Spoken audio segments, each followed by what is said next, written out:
tell me one of the toughest guys you've ever fought? Yeah, probably Booger, just because he's so big, you know, like Rammer, you know, trying to play fight with him, you know, he's got that long reach, you know, it's so hard to overcome, and when you have that strength too, that strength that he's got, you know, it's a tough battle. Do you take a different approach to fighting a really big guy versus, you know, somebody average or even smaller? Yeah, absolutely. You know, there's a different approach for everybody you fight. You know, everybody fights different. You know, they could be a lefty, a righty, you know, bigger than you, smaller than you. Can you demonstrate? Punching. What's that? Can you demonstrate? Sure. Any volunteers? Calgary. Calgary.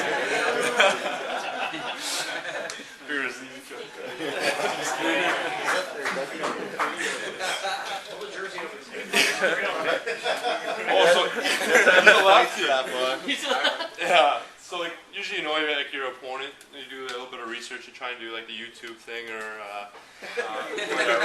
Check it out. So you're squaring off. You want to know, you know what his tendencies are. If he's a lefty, if he's a righty, you generally know his size and his strength and his style of fighting. And so if he's coming at you, you want to have a good distance, good ways away from him or whatever. So right now, probably the most important part is getting the grab, because that protects yourself first and foremost. If you're able to grab him, then he's not able to punch you. So if he's a lefty, I'm going to go for a cross grab. I'm going to grab across him like this. When he goes to punch me, he's going to throw a jab. So then I can stop his arm so he can't reach me. I use my length of my arm as a reach advantage, so now he can't hit me at all. And he's wide open too, so I try to pull him down this way. And George LaRocque does this really well. He pulls guys down like this, so he's off balance. So now when he's off balance, it's even harder for him to throw. And then I'm wide open here, and I can just, you know, free to go.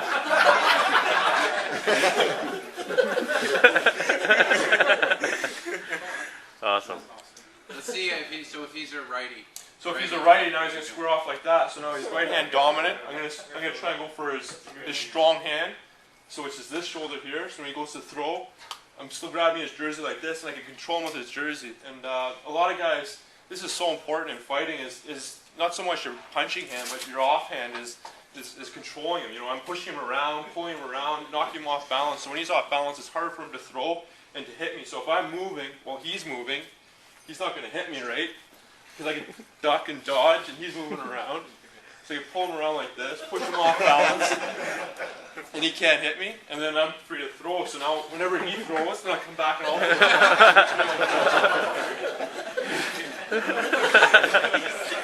So what happens in the case, though, when both the players are grabbing?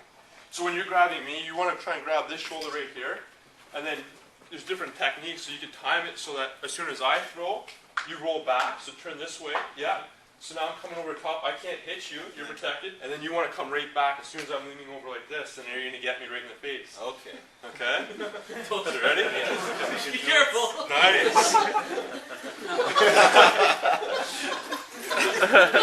Yeah, that's good. You switch it up. It's perfect. That's great. That's the way to do it, you know? Yeah, no problem. Good stuff. That actually leads me to a question. Is that why some guys, like, when they're doing their shoulder straps, will actually cut them and stuff, so that when you grab, it slides? Exactly. So they can get away from you, so that they can readjust their position? Because I know that's something Bob Probert used to do. Well, that was back in the old days. They'd have the tie down, so they'd have the whole jersey come right off and everything. So it'd be like, you know, top naked. Exactly. And there's nothing to grab onto. Exactly. There's nothing to grab onto, so you have nothing to grab, and the other guy has the advantage. You're exactly right. And guys don't doctor their jerseys that much anymore, but you know, there's always that like tightness in the shoulder area, make it a little bit harder to grab, or guys will go really loose, so it's all over the place, and it's, you know, not as firm of a grip. And guys grab in different places too. Sometimes they'll grab lower on the arm, you know, based on, you know, what they kind of know about the guy and things like that. But that grab is so important to get that guy, you know, off balance and to protect yourself from his punches coming. You know, if you're able to block them a little bit, you know, using his shoulder, if you push his shoulder back a little bit, he's not able to extend that arm to get a full punch in. It takes a little bit of the sting off the punch, which, you know, for some of the guys in the NHL is much needed.